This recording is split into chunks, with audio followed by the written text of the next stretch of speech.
Welcome to Talks with Summer, seeing the world through the eyes of another. Today I have with me my very dear friend Marsada Zor. Welcome, Marsada. Tell us a little bit about yourself. I am so happy that I was selected as one of your guests to conduct this interview with. So a little about myself. My name is Marsada Tupee Zor. I like to include Tupee typically when I say my name because a lot of people don't know that was my name until I was 9, was Tupee Zor. I wasn't even aware my name was Marsada until I came to America. Funny story. But I am originally from Liberia. I grew up in the DMV area, DC, Maryland, Virginia metropolitan area. And I am a child of God and I am a business owner. I have a small business called Transformed Vision, and it's a management consultant company. Can you tell us a little bit about where did you grow up and about your childhood days? I came to America at the age of 9. So part of my formative years, they were spent in Liberia as well. So Liberia and then in America, if you're referring to after 9 in America, I grew up in this metropolitan area. My childhood was beautiful. I say beautiful because being born in a foreign nation and to have the privilege of having almost your entire family living in the same area as you do, it's not something that is norm. So that is a beautiful experience that I remember. I remembered growing up in the DC area and my mom, and at one point she had 7 sisters and all of her sisters resided in this area with the exception of one who was 4 hours down the street. So therefore we had all of our first cousins and all of the first cousins' children. And it was every day a festivity, a family festivity that we took for granted. We thought it was normal, and having our grandparents live here. And I would say one of the greatest memories I have of my happy times as a child is the fact that my grandparents would stay with a particular sibling, and it was automatic. Everyone would end up at the sibling house after work. And it was just, it's memories that I would never, ever erase, that I can never wish to be erased. I connect to that a lot too, because I remember growing up, my 2 cousins lived 5 minutes away. I always thought that we are brothers and sisters until when you grow up and then people start to tell you, no, you're cousins. So it took me a long time, way into my early teens, to get the concept of cousins. Naturally, our background, you being from India, me being from Liberia, we are siblings. That's the definition of siblings. First cousins are siblings. So, you know. Is there any incident which you would like to share which shaped your life? Incident is, have you watch Oprah when they talk about the aha moment? When she says the aha moment, I think I would say when I turned 40, I had the aha moment when there were certain things in my life that I didn't accomplish that I desired so much. And I had given my background as a project manager, if I must be frank, fertility. An issue that a lot of women hide behind. But for me, it was like, this is how I planned my life, and everything I needed to happen at the time. I planned it. And I woke up one morning and I had an aha moment that nothing I've ever planned in my life has ever materialized the way I planned it at the time I planned it. It's not that it didn't materialize, but it didn't materialize at that time. So that aha moment was, you have very low faith. And it's difficult when you grow up in a religious background and you grew up as a religious person. It's a difficult thing for any religious person to admit that they have a low faith. So at that moment, when I realized that because nothing did materialize and I thought I had more control than I really had, I had to sit back and really assess my life.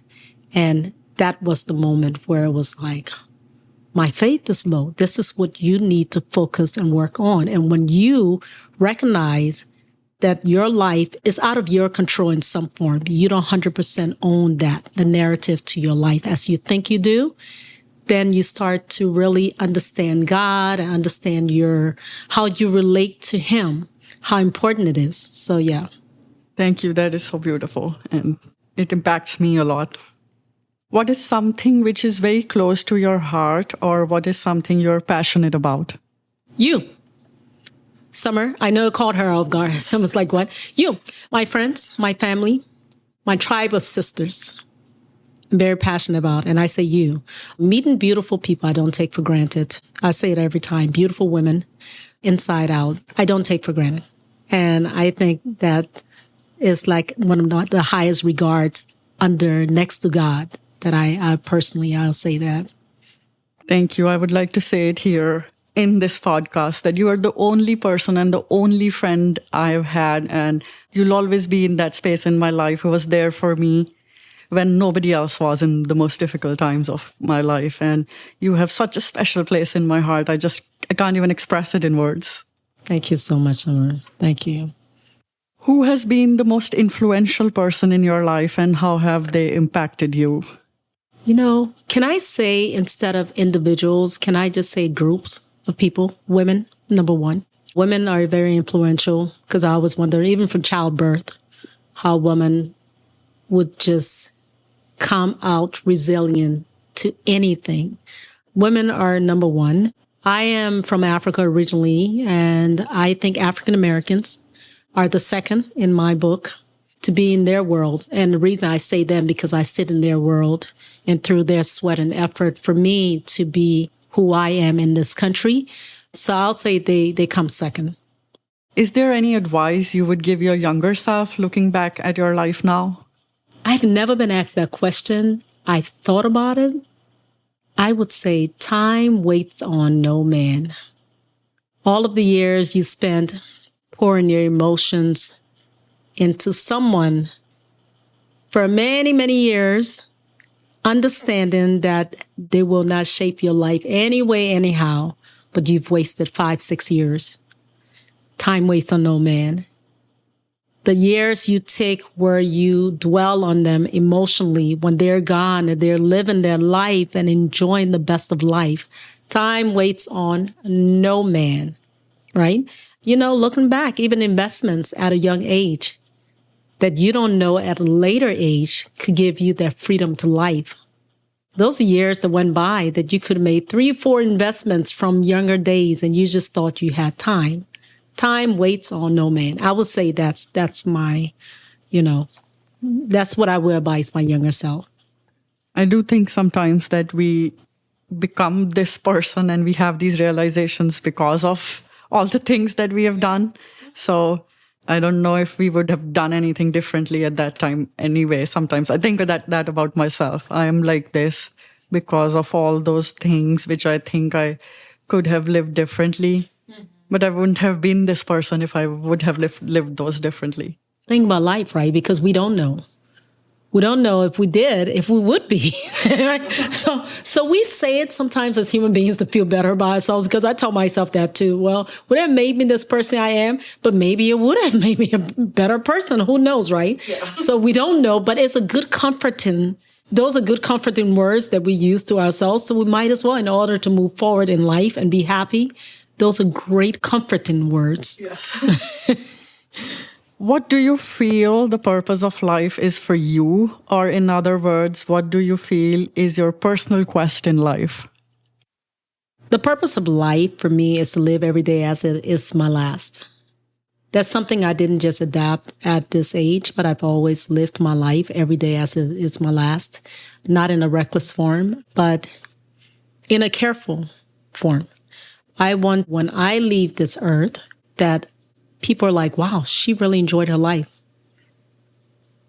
Yes. I really want to live my life like it's my last. And it's a fight. Every day of your life, you have to almost tell yourself throughout the day, I want this to be my last, because you find yourself stopping in the midst of hardship, in the midst of drama, your thoughts against your own self and everything, right?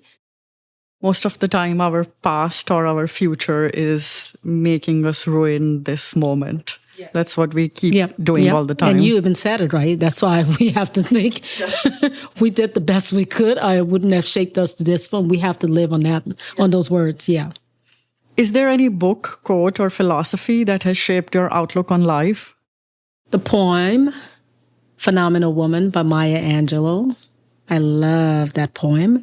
My favorite passage in that poem is when she says, "Now you understand just why my head's not bowed. I don't shout or jump about or have to talk real loud. When you see me passing, it ought to make you proud. I say, it's in the click of my heels, the bent of my hair, the palm of my hand, the need of my care, 'cause I'm a woman phenomenally." I love that because, as I said, women are resilient. They are everything this world needs to be a happier world, to have a lot of joy and peace. Yes. Women, we have control. We have control in this world greater than we even know we do. That was so beautiful. And I'm so glad that we are together and we are doing this, because in today's day and age, women need to support women. We do. We definitely do. There's another question which I added on as I've been working on the podcast, which is, what does peace mean to you personally? Peace means accepting the outcome of your life at that moment, not having regrets, looking back. And it's okay to say, I wish I would have, but accepting it and knowing that this is the outcome of your life today. Today is Tuesday, March the 18th. The outcome of my life is that I would meet Summer. I would have a little sister from India, from 2 different continents, Asia and Africa. And I would connect with her. I would sit here where she would respect me enough to care about what I think, my thoughts. I take it to heart. Sitting here with you, I don't take it for granted that you would ask me. And you could have found so many people to ask, and so many people want to hear their voices heard and would like to sit in front of the camera and have a conversation. But because I know who you are, you're very intentional. And I love that about you. You're intentional about how you look at people, how you talk to them, how you let them feel emotionally about themselves. And because of that, I'm like, this is a great life. This is for today. I'm living for today. What is it that you most dream or desire of? I desire peace in my life. I have peace. It's so important to me. I desire maintaining peace in my life and gaining more peace. You can always gain more peace, right? Unless I'm a perfect person, then I'll tell you I'm just 100% peaceful. But I desire that the most. And I'm not just saying it as a facade, because people love to say it, oh, I like peace. I really adore peace. But it's difficult. There are people in your lives that they will make it difficult for you to maintain peace. And some may say, well, if you're peaceful, it shouldn't be difficult. No, I'm human.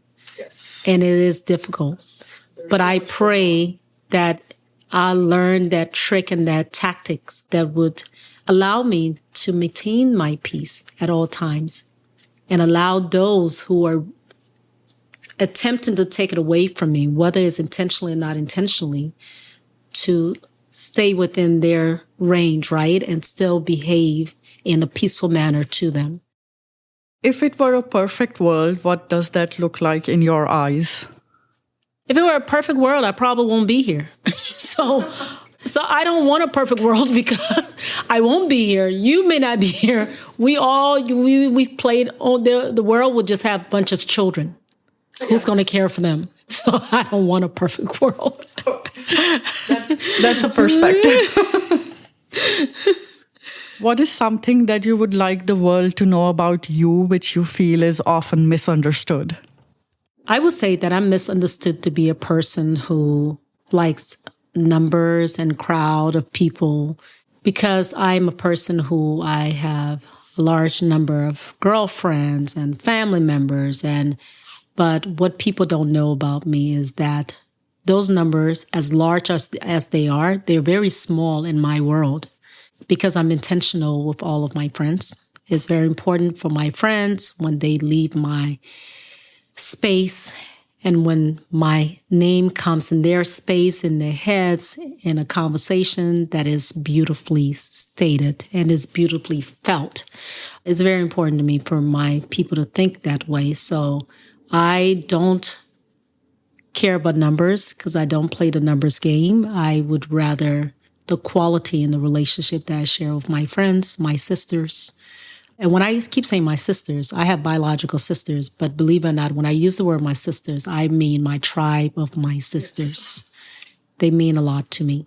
So never get it mistaken that it's just the number of people that I want to be in a room. Never. And I've always felt that whenever I've been with you, I felt that it's the love and it's the sense of community. And I met so many wonderful women when we were living in the same building. And it's left an impact on me forever. From your entire journey in life so far, what would you like to share with our listeners which you feel would be helpful to them? Don't ever let anyone make you feel vulnerable about your desire, about your wish, what you want to be. Because when you give people the power to make you feel vulnerable, and when they think you're hiding your vulnerability, that's giving them the power to shame you. I say this based on a personal journey of mine and the journey of motherhood. I find a lot of women, I speak to a lot of women in the age group of late 30s and 40s, and they would hide the fact that they're doing fertility treatment because they're being shamed for it, because people who have children are looking at them as if you don't have children, you don't know what it is to be a mother. So they hide it until they get to that point, and then they are shouting out loud.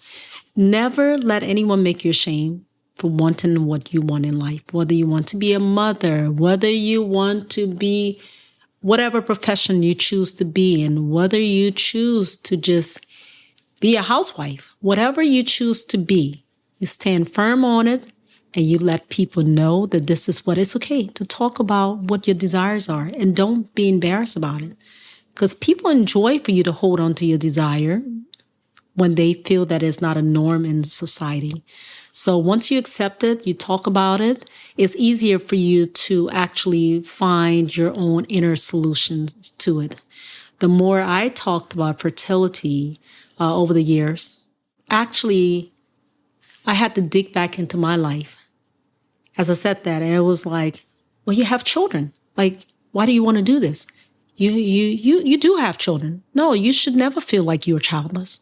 Look at this person. Look at that. When you talk about it, and the more you talk to other people about those situations that you feel that particular situation, whatever situation is a desire, you will be surprised how many people have the same desires and how you shared with them and you have different perspective that will conclude how you would get through your situation. And that's the whole idea of what I'm doing here also, because I want people to move past judgment and get into someone's story and see that there's so much that we don't know and there's so much that we can learn from, and there's so many trials and there's so many pains and happinesses. And before we know the whole thing, we should try not to go into a space of judgment. Yeah. But you have to really, it takes time, but it takes listening. It takes sharing your story and being transparent with your story. And the more I was transparent, the more I held many people's hands to the fertility clinics, the more I held people's hands in making decisions that had to do with children, because I talked about it. I didn't feel like I was losing anything. I didn't feel like I was less of a woman.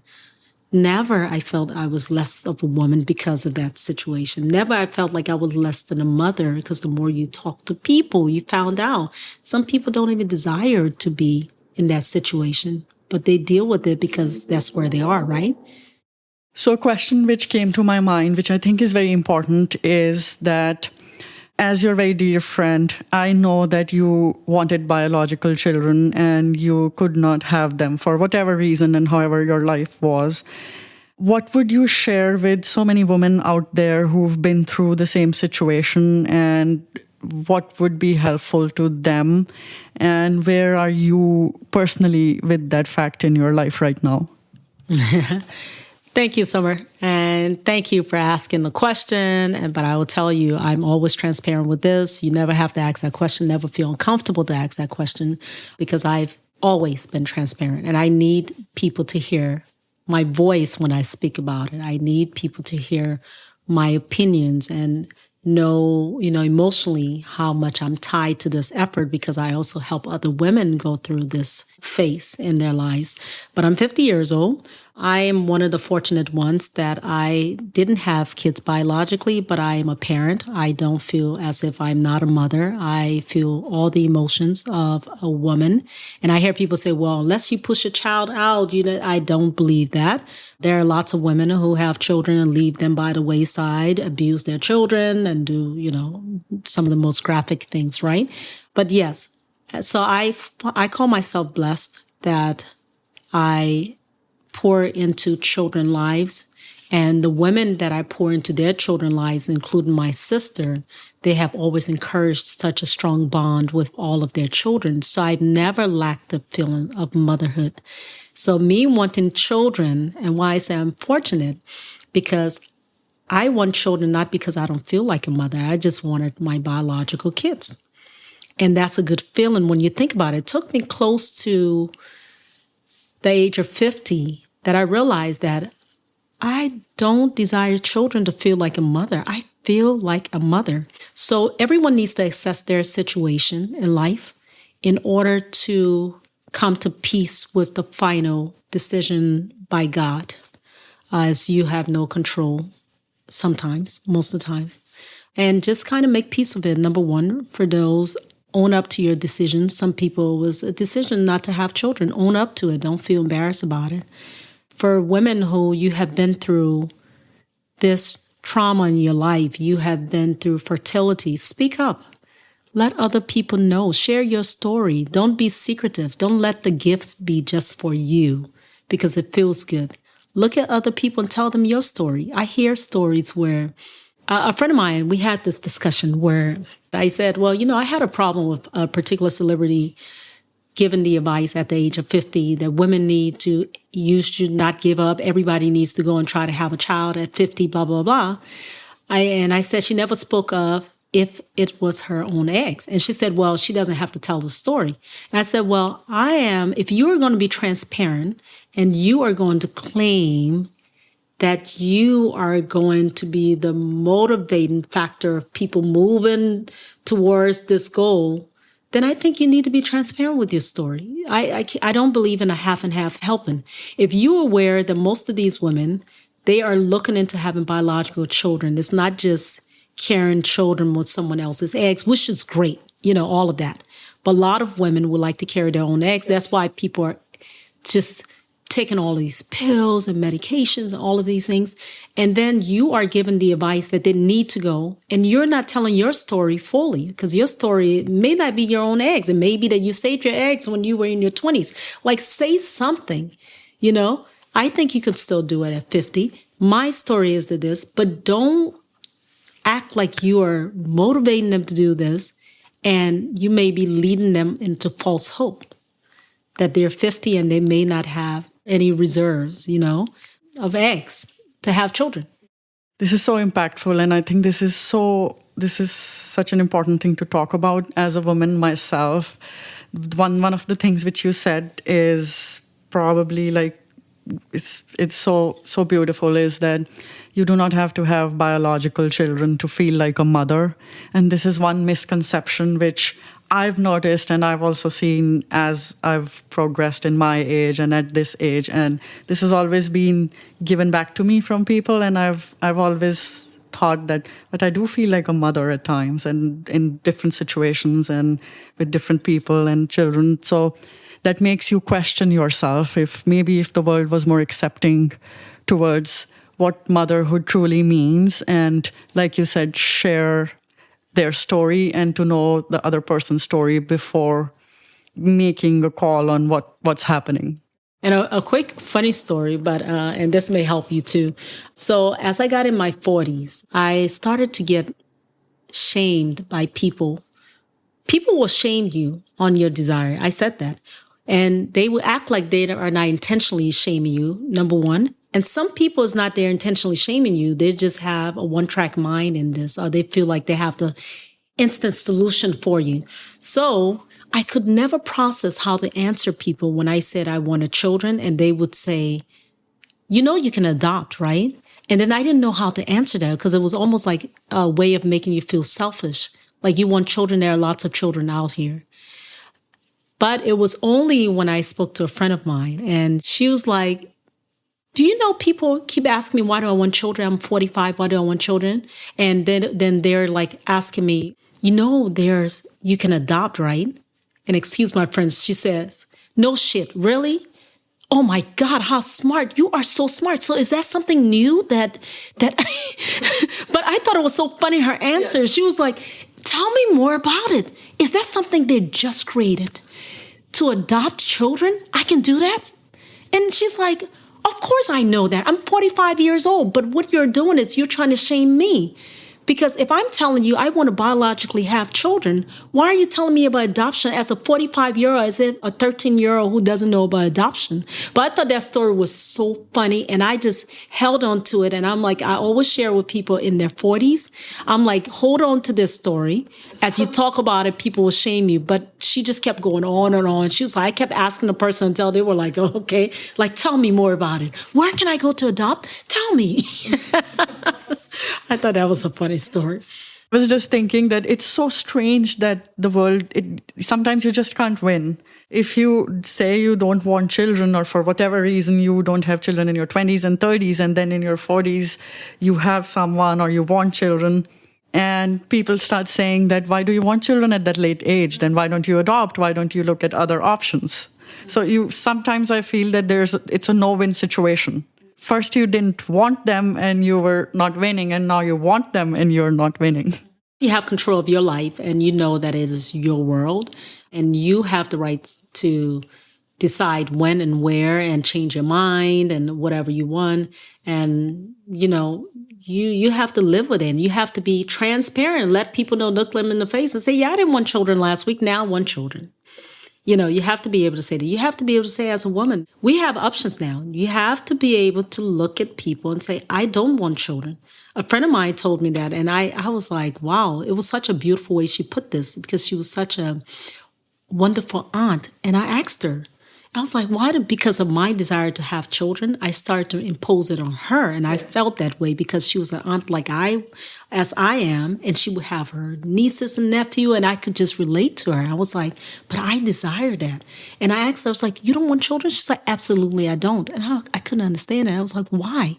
She's like, oh, I would have a great time with my nieces and nephew. I'll do anything for them. I'm around them. She said, but you know what? I don't want to live the rest of my life waking up every morning and going to bed every night thinking about someone else before I think about myself. I don't choose to live like that. And I just thought, wow, that was profound to me. That was like, she was like, yeah. And she was like 30 something. And I had people saying, well, maybe. And, people tend to say, well, maybe because she can't have children. That's probably why. Yes. And it's a misconception that women have the right now to say what they really mean. And she just didn't want children. That was just it. That is powerful and inspirational. I think that would be all. I have asked you all the questions. I want to also say that if there's anything else you would like to share about anything in particular, about anything you want to say to people who are listening, to all your loved ones who are listening, anything you would like to share as an ending note. As an ending note, I have lived a good life. And by the way, if something happens to me tomorrow, it didn't mean that I knew anything was going to happen. So please, Summer, don't play this and they'd be like, oh, she knew something would have happened. I say this all the time. So, people say that in her last review, I remember she said, no, I had no clue. So I pray I live for a long time anyway. But yeah, I've had a good life. And the good life is inclusive of you and so many people I run into. I said this where someone asked me, they said, would you move somewhere, a new country by yourself, this and I'm like, no, I won't, not at this age. I'm like, I feel God has sent certain people into my life for a reason.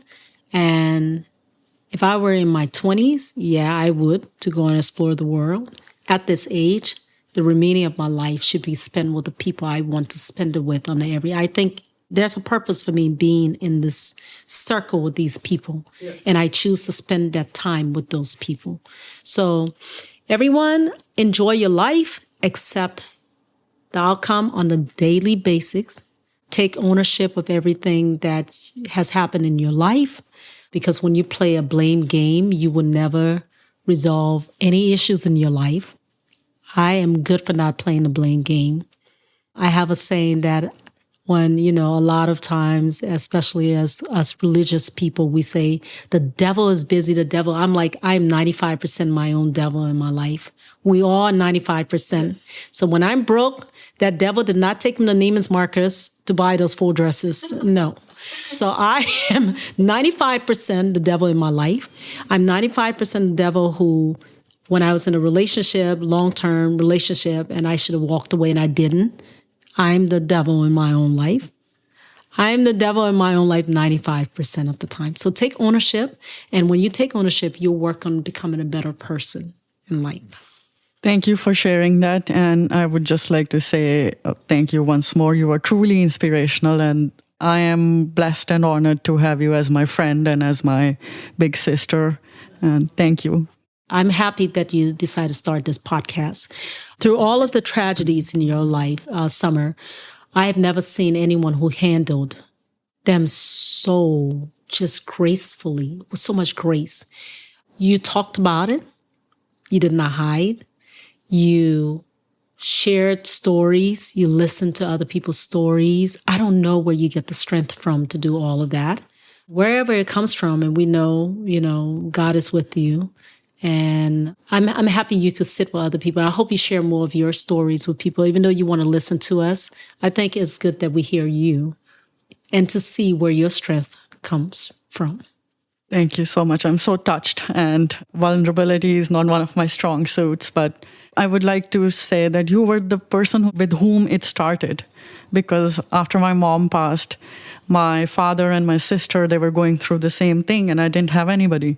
I just had my aunt in India, and she couldn't come travel to the US because of COVID.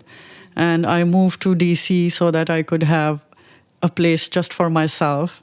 And then I met you, and you were the first person through everything. And then with my brother's passing, who allowed me that space where I was able to start to open up. And with this podcast, I'm hoping to share people's stories and share my story also as we go. So this is for everybody, and this is also for me. This is for us. To know more about what I do and offer, visit my website, samroshni.com, or find me on Instagram at samroshni coaching. Thank you.